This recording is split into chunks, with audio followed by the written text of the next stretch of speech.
Esse ano de 2020, Deus falou-nos muito sobre a esperança, em manter a esperança, em firmar nossa esperança, como Jeremias nos diz tão brilhantemente em Lamentações, em trazer à memória aquilo que pode nos dar esperança.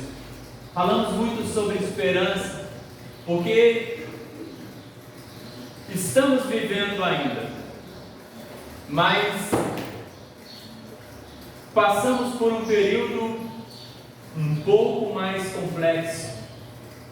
As coisas estão começando a clarear, mas ninguém consegue viver sem esperança. Ninguém consegue experimentar a vida de uma forma lúcida, sem enlouquecer, sem se transformar num caos existente, sem esperança. Nós dependemos da esperança. Precisamos alimentar em nós, dentro de nós, a esperança. Thomas Abrams nos diz que o desespero é a esperança totalmente morta.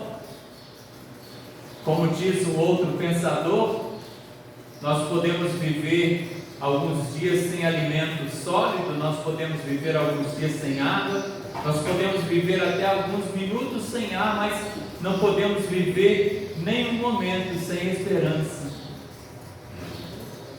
E eu queria te perguntar nesta manhã, qual é a razão da sua esperança? Quando você olha para frente, e você só consegue olhar para frente porque você tem no seu coração esperança, porque você traz à sua mente alguma projeção que te força a perseverar, te força a continuar. Mas qual é a razão da sua esperança? Eu quero convidar você a abrir sua Bíblia, por gentileza, na primeira carta do apóstolo Pedro, capítulo 3, versículo 15.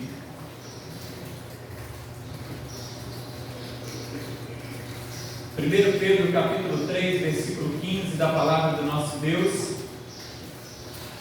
E assim Ele quer ministrar o seu coração,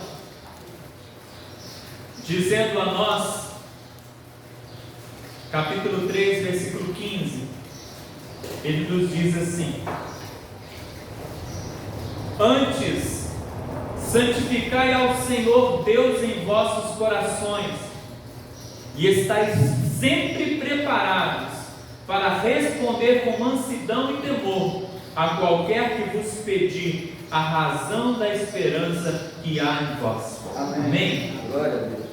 Então, a palavra está nos dizendo: santifica a Deus no seu coração e esteja sempre preparado para responder com mansidão e temor a todo aquele que vos perguntar acerca da esperança que há em você.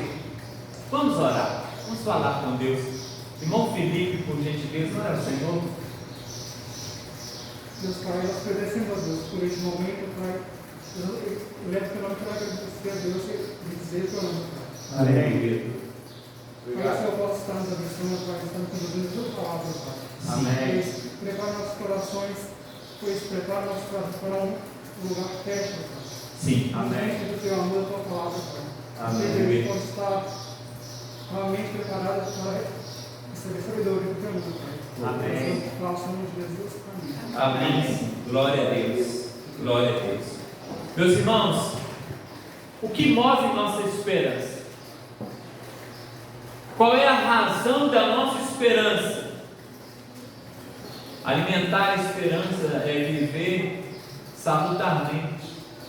Alimentar a esperança é almejar além da realidade, é ser transportado para uma outra dimensão sem sair do lugar. Mas nós precisamos tratar no nosso coração algumas questões importantíssimas para viver e para passar saudável nesse tempo. Que tempo adoecedor, irmãos! Que tempo difícil! Que tempo se vivido sem a esperança focada na pessoa certa, que tempo insuportável, que tempo que verdadeiramente nos adoece, nos desestimula, nos desencoraja, nos paralisa. Mas Deus está dizendo para nós que nós precisamos carregar internamente, e aquilo que está interno precisa se aflorar, precisa se exteriorizar em ações que demonstrem ao outro a razão da nossa esperança. Porque nos movemos, porque nos mantemos com esperança, mesmo num tempo caótico como este. O que nos move? Qual é de fato, irmãos, a esperança que move a igreja? Qual seria? Nessa realidade de uma igreja pós-moderna, talvez hoje a esperança que mova a igreja venha da prosperidade que cada membro, cada irmão espera para si. Naquilo que eu vou adquirir, nos bens que eu vou alcançar. Talvez a esperança esteja numa porta de emprego que eu espero para mim, numa graduação acadêmica que eu desejo alcançar futuramente. Colocamos nossa esperança talvez na prosperidade que esse Deus, num tempo como o nosso, tem sido colocado apenas como aquele que é gerador dessas coisas e aquele que precisa de alguma maneira, obrigado de alguma maneira a nos dar aquilo que queremos, na teologia de alguns. Qual é o motivo da nossa esperança? A queda de todos os nossos opositores, a queda de todos os nossos inimigos, a cura de todas as nossas enfermidades e moléstias, a restituição de tudo aquilo que nós perdemos, o suprir de todas as questões que estão dentro de nós.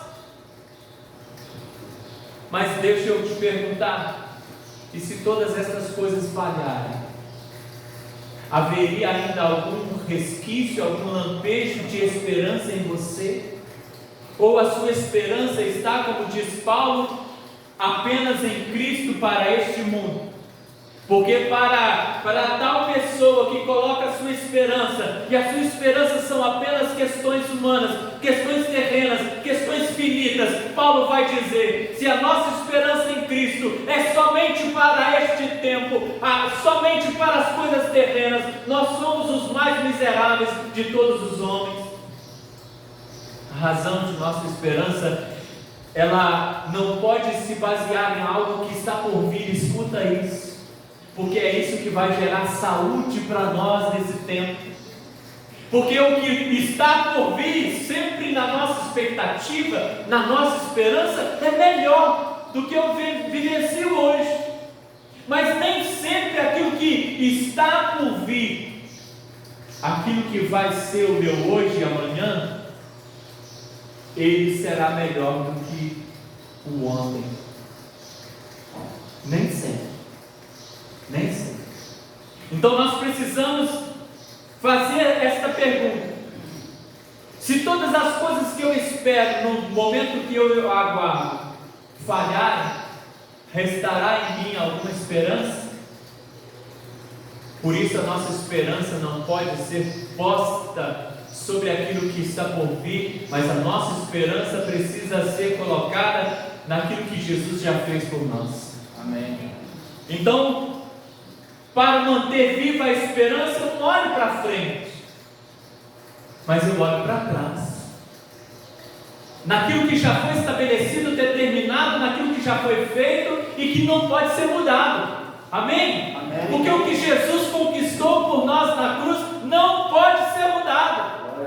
Não varia, não há sombra de variação. É como Deus, a própria essência de Deus. Amém. Então, aquilo que Jesus fez por nós não muda, mas nos nossos momentos oscilam. Escuta. O fogo que precisa manter acesa a chama da nossa esperança, ele ganha o seu calor e a sua ascensão no sacrifício de Cristo na cruz por nós. A palavra que Paulo vai trazer na carta aos Romanos, no capítulo 8, versículo 1, ela torna-se real na nossa vida a partir de uma proposta do próprio Cristo em se entregar, em se manifestar como Salvador da humanidade. Romanos 8:1 vai dizer: portanto agora nenhuma condenação há para os que estão em Cristo Jesus. Olhamos com esperança para frente pelo que Jesus já fez por nós, quando Ele tirou de sobre nós toda a condenação, trazendo o peso de todo o pecado sobre si mesmo, para que eu e você tomássemos posse desta palavra e nos apropriássemos destas verdades que Paulo diz aqui, acerca da condenação que não mais é imposta a nós. Jesus precisou fazer-se como um de nós, ser obediente até a morte de cruz, como Isaías vai dizer: mas o Senhor fez cair sobre ele a iniquidade de todos nós. Glória a Deus. Amém.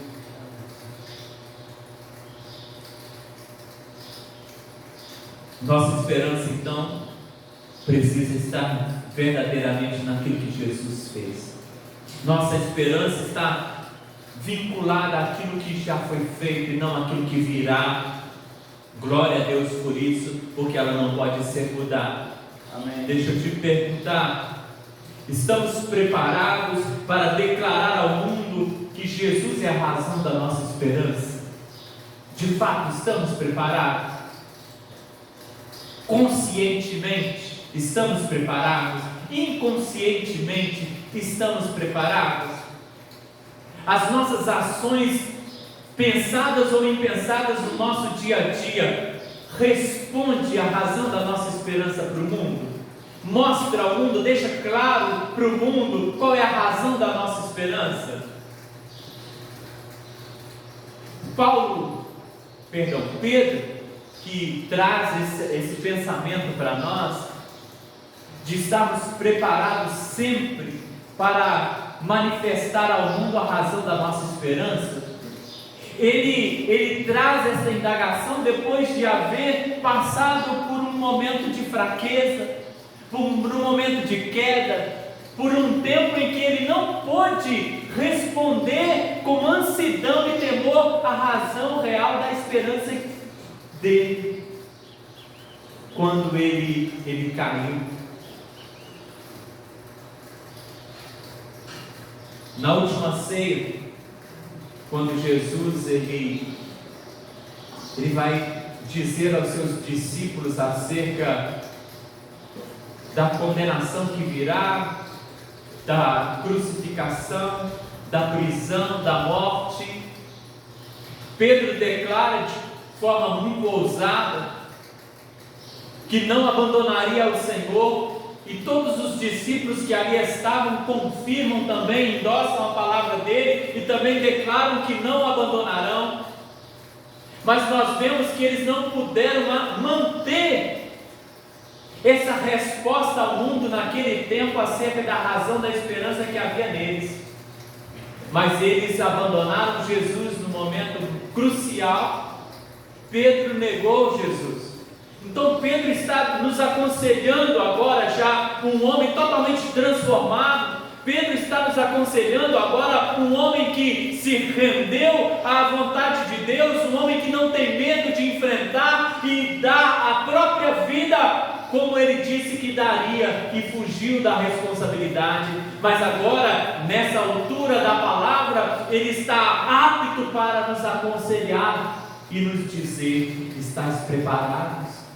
Porque há momentos que estamos seguindo a Jesus, mas que não estamos preparados para responder a razão da nossa fé. E no momento crucial, quando somos perguntados diante de uma pressão, diante de um problema, essa questão grita e ressoa ao nosso coração e aos nossos ouvidos, perguntando-nos qual a razão da sua fé. E não temos uma resposta plausível, pelo menos uma resposta que venha de fato trazer aquilo que nós dizemos viver. Respaldo para a nossa vida. Mateus capítulo 26, versículo 33 a 35, a Bíblia nos diz assim, conta o evangelista Mateus: Pedro respondeu: ainda que todos te abandonem, eu nunca te abandonarei. Respondeu Jesus: asseguro-lhe que ainda esta noite, antes que o galo cante, 3 vezes você me negará. Mas Pedro declarou: mesmo que seja preciso que eu morra contigo, não te negarei. E todos os outros discípulos disseram o mesmo. Pedro tinha no seu coração o desejo de não negar. Pedro tinha e os discípulos confirmaram e também estavam na mesma expectativa, mas não conseguiram manifestar a razão da esperança devido ao medo, devido às pressões. Escuta, nesse tempo tão pressionado, nesse tempo em que as pressões do mundo querem te convencer a se manter indiferente ao que a Bíblia coloca como verdade absoluta, como grandes líderes estão usando a palavra para trazer uma outra versão da Bíblia, uma versão da invencionice humana. Quando o Papa declara algo que contraria a vontade de Deus, como líderes de igrejas locais, como René Kivitz, vai trazer palavras que soam como blasfêmia. Olhamos para o nosso contexto e a nossa vida, e esse mundo quer que nós abdiquemos de nossa fé, apostatemos de nossa fé e abracemos um mundo regido pelo pecado, pela mentira, pela relatividade. Mas o que faremos, irmãos? Porque essas ofertas nos são feitas todos os dias, na fala de pessoas, na mídia, nas novelas, nos filmes, nas propagandas da TV. Todos os dias nós somos de alguma maneira induzidos a deixar o nosso Deus e a verdade que Ele nos apresenta. Mas nós estamos neste mundo, e Jesus nos diz: não peço a Deus, Pai, que os tire do mundo, mas que neste mundo os livre do mal. E esse livramento que Jesus, orando ao Pai, pediu por nós, seria exatamente não perdermos a capacidade de dar ao mundo a razão da esperança que nos move ainda a manter-nos firmes na palavra, que é a vida de Cristo em nós. Vivo não mais eu, mas Cristo vive em mim. Amém, queridos. Davi, ouvindo Golias, se indignou. Quem é este incircunciso filisteu para afrontar os exércitos do Deus vivo? Quem é este? E hoje, irmãos, a palavra tem sido afrontada, agredida, burlada, corrompida na boca de muitos, na vida de muitos. E qual é a atitude da igreja? Qual é a nossa atitude? Qual a resposta da razão da esperança que nós temos? Qual é a nossa resposta, irmãos? Estamos fugindo do assunto ou fingindo que não ouvimos? A indiferença, como se a responsabilidade não fosse nossa. Irmãos, Deus não nos chamou para sermos igreja, para vivermos uma vida de relativismo, para vivermos uma vida de acomodação, como se pudéssemos dizer: cada um tem o seu pensamento, cada um tem a sua forma de expressar, nós não podemos interferir. Sim, cada um tem a sua forma de pensar, cada um tem o seu direito de expressar, mas nós precisamos gritar ao coração e ao ouvido do mundo que verdadeiramente a esperança para tudo que está acontecendo, a esperança para a nossa vida, a esperança para a família, a esperança para a legitimidade da igreja existir nesse mundo é a Cristo Jesus. Amém. Glória a Deus. Nós precisamos nos posturar nesse tempo. Não podemos viver indiferentes ao nosso próximo que está perecendo, irmãos. Talvez porque nós não estamos com temor, transmitindo a razão da nossa esperança. Não estamos com amor, transmitindo a razão da nossa esperança. Não podemos omitir, como João Batista, ele, mesmo tendo a sua cabeça em jogo, não deixou de falar o que precisava falar. Mas ele poderia ter falado do pecado sem tocar no pecador, mas João Batista entendeu que o governador precisava entender, ele precisava ouvir, ele precisava ser exortado. E a Bíblia nos diz que a palavra do Senhor não volta vazia. Eu tenho certeza da repercussão desta palavra, mas se ele tivesse omitido, se ele tivesse deixado para lá, se ele tivesse ido para o deserto e continuasse falando do pecado, sem generalizar, sem apontar nomes, sem colocar aquilo que precisava ser colocado de fato, ele poderia ter mantido sua cabeça. Mas como ficaria a sua cabeça diante de Deus? Como ficaria a sua consciência diante de Deus? Como ficaria a mente de João Batista quando, colocando sua cabeça no travesseiro, fosse dormir, sem ter paz por entender que está omitindo a vontade de Deus, que não está proclamando o Evangelho na sua íntegra, que está consentindo com o pecado, que está omitindo na sua fala aquilo que precisa ser falado? Como estamos nós, muitas vezes, nos calando, irmãos, diante de questões que precisamos falar? Ezequiel capítulo 3, versículo 18, você conhece o texto, e ele nos diz assim, Deus falando com Ezequiel: quando eu disser ao ímpio, certamente morrerás, não o avisando tu, não falando para avisar o ímpio acerca do seu caminho ímpio, para salvar a sua vida, aquele ímpio morrerá na sua maldade, mas o seu sangue da tua mão o requerirei. Deus é muito enfático, muito claro com Ezequiel. Ezequiel, você é atalaia, o meu povo é atalaia. E se o ímpio morre no seu pecado, na sua impiedade, ele morre e a sua impiedade, ou seja, a semeadura dele será de fato a colheita que ele terá. Ele colherá os frutos da sua semeadura. Da maldade, ele colherá a maldade. Mas ouça, Ezequiel, e diga ao povo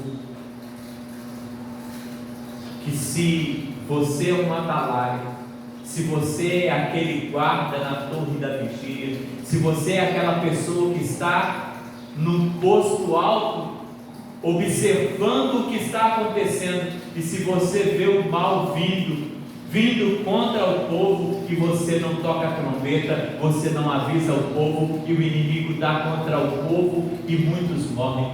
Aqueles que morreram, mas você será acusado como culpado, porque você poderia ter tocado a trombeta, você poderia ter alertado, você poderia ter dito: filho, sai dessa, porque isso isso é pecado. Você poderia ter dito, mas não disse, porque muitas vezes o não dizer é confortável.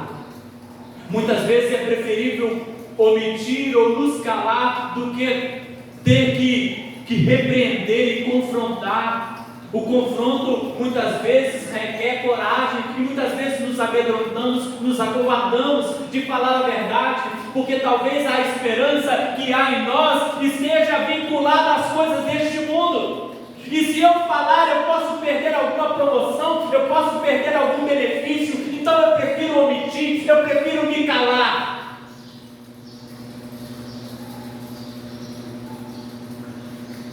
Irmãos, Pedro afirmou: estais sempre preparados para responder com mansidão e temor. Deus não está dizendo para você comprar uma briga. Em alguns momentos precisará, mas Deus não está, Ele está dizendo para você: olha, seja manso, com mansidão e temor. É com carinho, mas fala a verdade. Pode ser com carinho, mas fala a verdade. Não omite a verdade diante das pressões, do descaso, das agressões do mundo contra a palavra de Deus. Esse mundo está gritando com toda a rebeldia que nos mostra contra Deus. Ele está gritando aos nossos ouvidos: qual a razão da sua fé, igreja? E a igreja que se apresenta na mídia é uma igreja que está apenas preocupada com a prosperidade, com as bênçãos terrenas, como se nós fôssemos viver aqui, irmãos. Não vamos.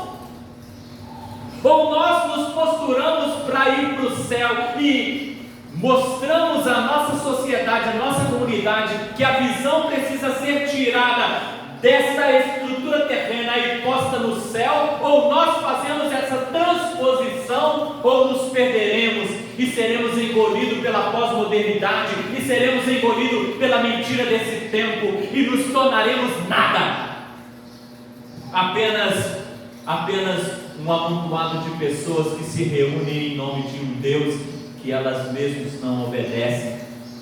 Não sejamos assim, irmãos, não sejamos nós.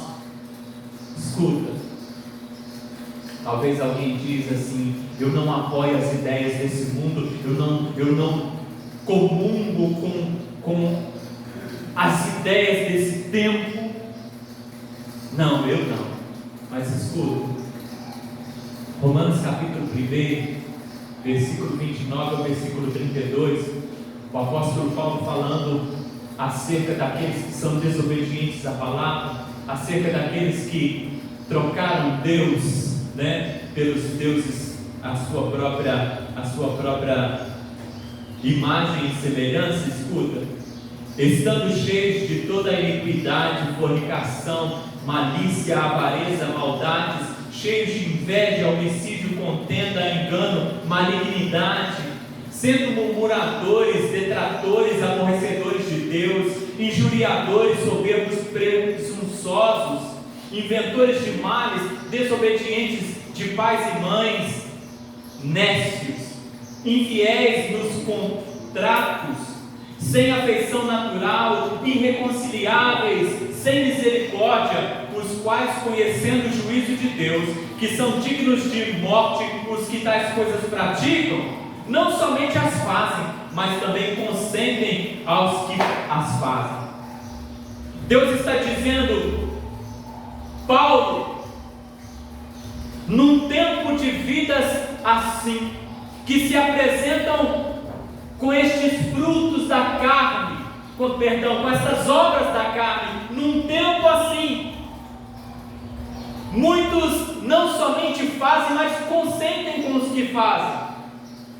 Muitos acham que não estão apoiando, porque as suas ações não trazem respaldo positivo àqueles que praticam, mas ao mesmo tempo está apoiando porque omite a razão da sua esperança, omite o confronto que precisava ser feito, omite ao coração do próximo a possibilidade de uma reflexão acerca da sua conduta. Será que eu estou certo? Mas essa reflexão vem a partir de um momento em que você, igreja do Senhor, você expõe a esperança que há em você, que é Cristo. Quando você mostra a verdade da palavra em detrimento às ações do homem no pecado. Quando você não tem medo de confrontar, quando você não se omite, quando você não consente. Estamos vendo a aberração tomando conta, está tomando conta, irmãos. Mas nós vamos esperar para gritar quando? Quando eles fecharem as portas dos templos? Quando incendiarem os templos e nos expulsarem daqui? Quando começarem a dizer, olha, você não pode comprar aqui, porque você crê em Jesus?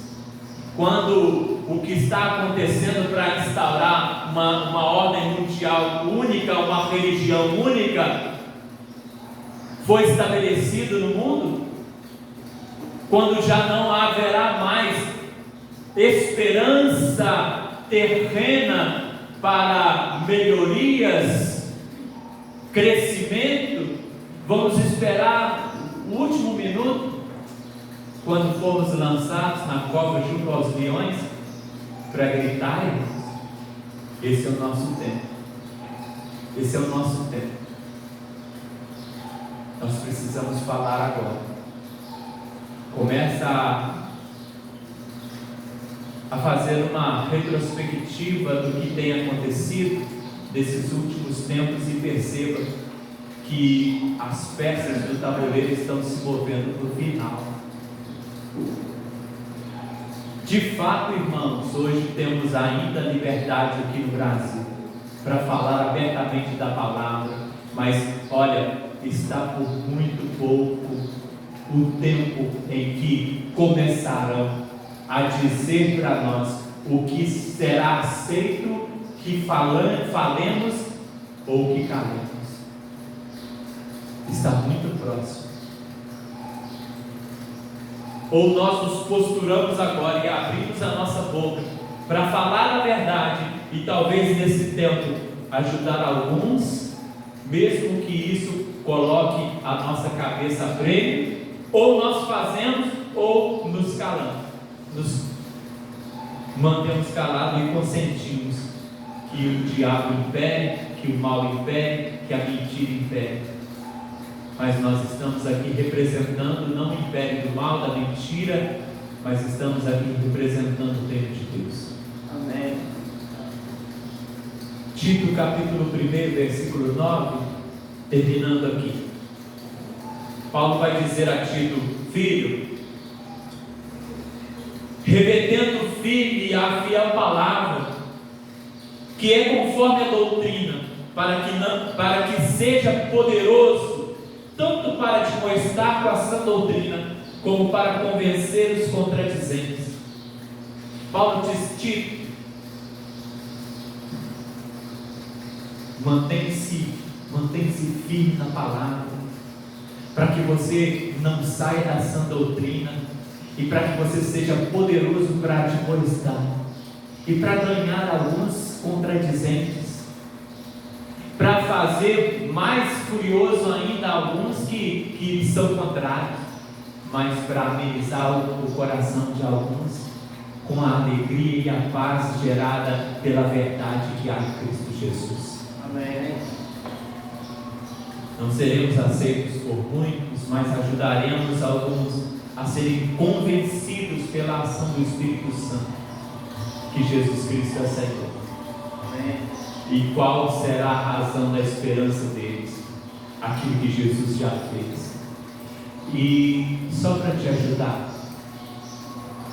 num tempo tão conflituoso, num tempo de tantos aborrecimentos, num tempo de lágrimas como esse ano foi, e nós entendemos o porquê.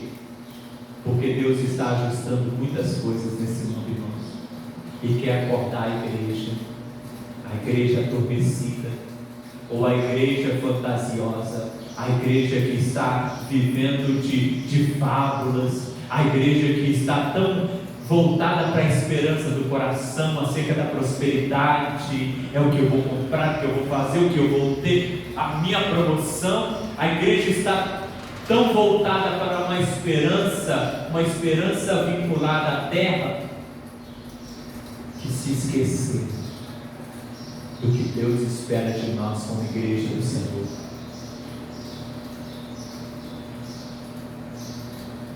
Deus está dizendo para você então, escuta, filho, ainda que a sua esperança seja melhorias para frente, porque todos nós temos sonhos, ainda que seja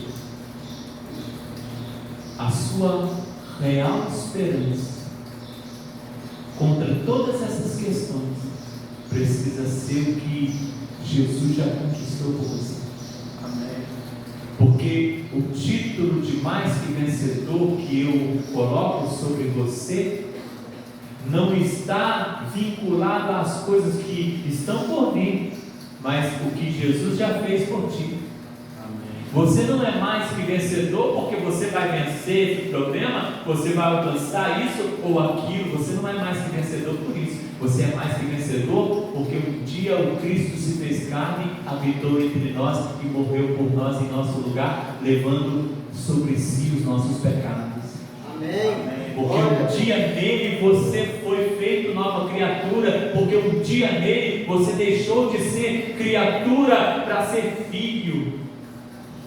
Porque daqui a pouco estaremos na glória do céu. Amém. Que a sua esperança seja sempre o Senhor. Porque ainda que coisas boas ou aconteçam ou não te frustrarás. E sempre terás ânimo para declarar ao mundo a razão da tua esperança. Amém? Que Deus te abençoe, continue falando do teu coração, te ajude. Nos ajude em nome de Jesus. Amém. Vamos pedir ao Senhor a sua bênção e vamos participar da escola bíblica dominical.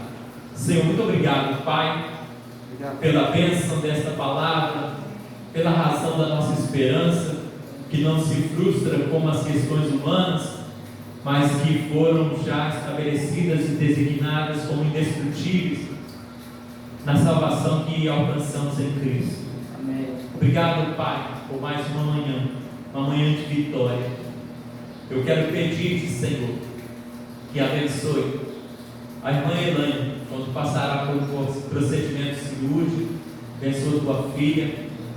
Tu sabes, ó Deus, que ela necessita desse procedimento e que, por ele, Pai, ela possa experimentar uma qualidade de vida, ela possa experimentar, ó Deus, uma cura no problema que ela vem apresentando já há alguns meses. Abençoa tua serva, toma sua família, toma os médicos nas tuas mãos, que eles possam ser orientados e conduzidos pelo Senhor, para que tudo prospere, a Deus, para benefício da tua filha, para a vitória, Pai, da tua serva.